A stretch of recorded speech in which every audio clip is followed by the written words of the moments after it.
Good morning girls. बच्चों, आज हम पाठ 7 असहयोग आंदोलन का अध्ययन करने जा रहे हैं। 1920 ईस्वी से 1947 ईस्वी तक भारतीय स्वतंत्रता आंदोलन का कालखंड गांधी युग के नाम से जाना जाता है। 1920 ईस्वी में लोकमान्य तिलक के निधन के बाद राष्ट्रीय आंदोलन की बागडोर महात्मा गांधी के हाथ में आ गई। गांधी जी ने सत्य, अहिंसा और सत्याग्रह जैसे सूत्रों द्वारा भारतीय स्वतंत्रता युद्ध को नई दिशा दी। गांधी जी के प्रभावी नेतृत्व के फलस्वरूप राष्ट्रीय आंदोलन और अधिक व्यापक हुआ। भारत के स्वतंत्रता आंदोलन का नया युग प्रारंभ हुआ। गांधी जी के दक्षिण अफ्रीका में कार्य।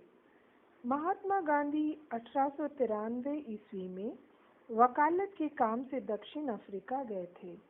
दक्षिण अफ्रीका इंग्लैंड का उपनिवेश था। वहां अनेक भारतीय उद्योग, व्यापार और काम धंधों के लिए स्थायी रूप से बस गए थे। वहां के हिंदी लोगों के साथ अपराधी की भांति व्यवहार किया जाता था। उनका हर स्थान पर अपमान किया जाता था। 1906 ईस्वी में शासन ने एक आदेश निकाल अश्वेत वर्णियों को अपना पहचान पत्र अपने पास रखना अनिवार्य कर दिया। उनकी स्वतंत्रता पर प्रतिबंध लगाए गए। गांधी जी ने सत्याग्रह के मार्ग पर चलकर इस अन्याय के विरुद्ध वहां के लोगों को न्याय प्राप्त करा दिया। गांधी जी का भारत में आगमन। 9 जनवरी 1915 ईस्वी को गांधी जी दक्षिण अफ्रीका से भारत लौट आए। नामदार गोपाल कृष्ण गोखले के परामर्श पर उन्होंने संपूर्ण भारत का भ्रमण किया। सामान्य लोगों का दुख और दरिद्रता देखकर उन्होंने राष्ट्रीय सेवा का व्रत लिया। वे अहमदाबाद के समीप साबरमती नदी के किनारे आश्रम में रहने लगे। सामान्य लोगों को न्याय प्राप्त कराने के लिए उन्होंने सत्याग्रह की अभिनव तकनीक का अवलंब किया। सत्याग्रह का दर्शन। गांधी जी ने सत्याग्रह की नवीन तकनीक को जन आंदोलन के साथ जोड़ दिया। सत्याग्रह का अर्थ सत्य और न्याय के प्रति आग्रही बनना है। अन्याय करने वाले व्यक्ति को संयम और अहिंसा के मार्ग पर चलकर सत्य और न्याय का बोध कराना तथा उस व्यक्ति का मन परिवर्तित करना सत्याग्रह का उद्देश्य है। सत्याग्रही व्यक्ति ने हिंसा अथवा असत्य का उपयोग नहीं करना चाहिए। यह गांधी जी की सीख थी। चंपारण सत्याग्रह। बिहार के चंपारण क्षेत्र में अंग्रेज बागान मालिक भारतीय किसानों पर नील की फसल उगाने पर जबरदस्ती करते थे। यह नील निर्धारित दामों पर ही बागान मालिकों को बेचने की सख्ती की जाती थी। परिणामतः किसानों को आर्थिक हानि उठानी पड़ती थी। गांधी जी 1917 ईस्वी में चंपारण गए। वहां उन्होंने किसानों को संगठित कर सत्याग्रह पद्धति से आंदोलन किया। गांधी जी द्वारा भारत में किया गया यह आंदोलन सफल रहा। किसानों के साथ न्याय हुआ। खेड़ा का सत्याग्रह। गुजरात के खेड़ा जिले में लगातार अकाल पड़ने से फसलों की अत्यंत दुर्गति हो गई थी। फिर भी सरकार द्वारा बलात् लगान वसूल किया जा रहा था। गांधी जी ने किसानों को लगान अदा न करने की सलाह दी। तब स्थानीय किसानों ने 1918 ईस्वी में खेड़ा जिले में लगान बंदी आंदोलन प्रारंभ किया। गांधी जी ने आंदोलन का नेतृत्व करना स्वीकार किया।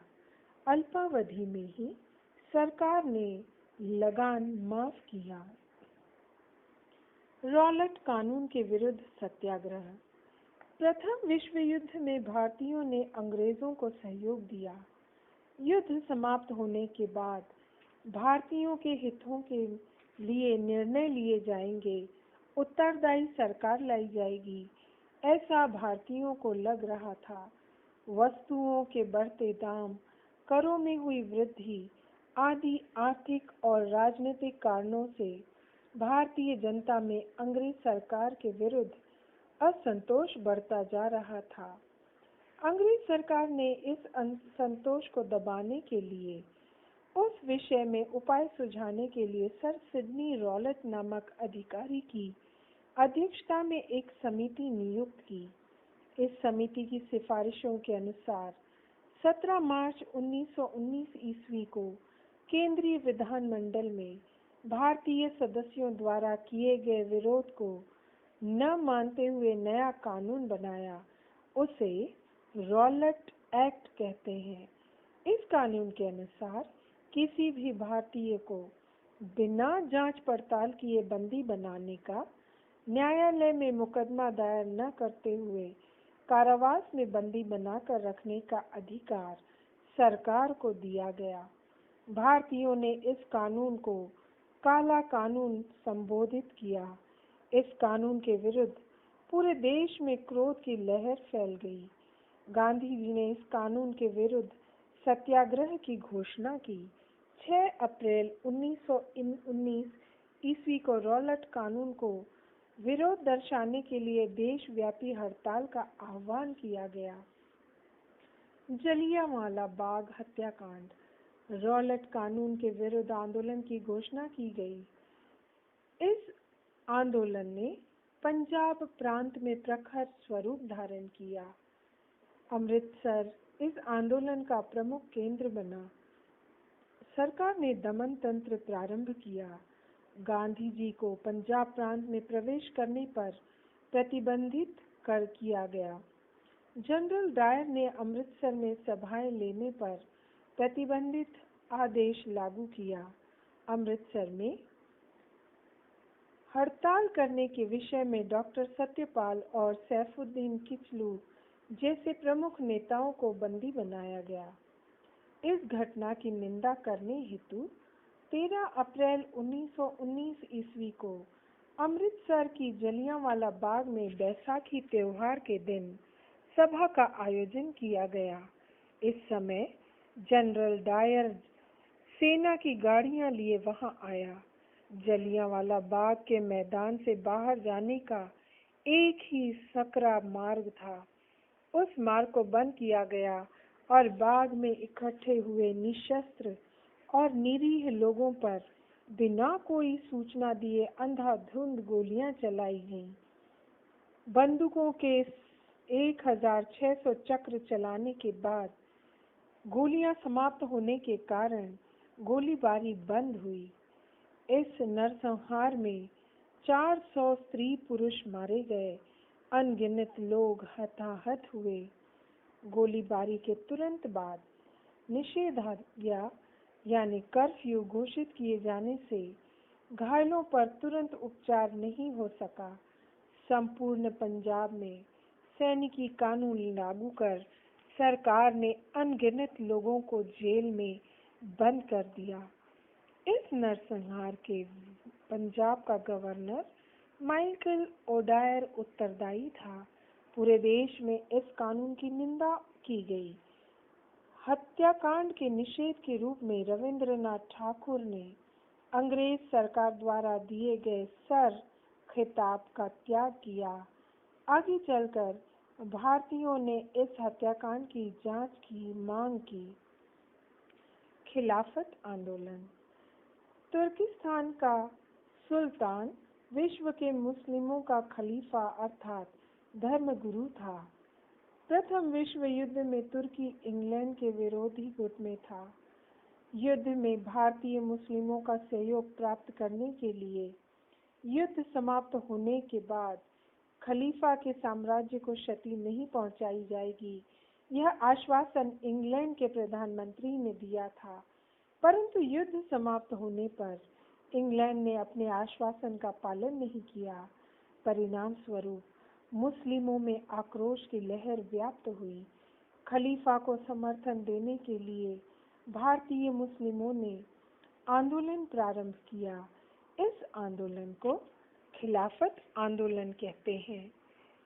इस मुद्दे को लेकर यदि हिंदू मुस्लिम एकता पर आधारित राष्ट्रीय आंदोलन प्रारंभ किया जाए तो सरकार निश्चित रूप से सही रास्ते पर आएगी, ऐसा गांधी जी ने सोचा। फलतः गांधी जी ने खिलाफत आंदोलन को समर्थन दिया। सरकार के साथ असहयोग करने के गांधी जी के प्रस्ताव को खिलाफत कमेटी ने मान्य किया। इस समय हिंदू मुस्लिम एकता के विशेष रूप से दर्शन हुए। तो बच्चों, इस तरह से हमने इस पाठ में देखा कि जब अंग्रेजों ने भारत पर अपना शासन प्रारंभ किया तो उन्होंने भारतीयों को अनेक तरहों से प्रताड़ित किया। उनकी स्वतंत्रता उन्होंने छीन ली, किंतु अपनी स्वतंत्रता पुनः प्राप्त करने हेतु महात्मा गांधी जी, जो हमारे राष्ट्रपिता भी हैं, उन्होंने अनेक सत्याग्रह किए, जिसके परिणाम स्वरूप आज हम आज़ाद भारत में रह पाते हैं। तो बच्चों, इसके आगे के पाठ को हम अगली तासिका में पढ़ेंगे।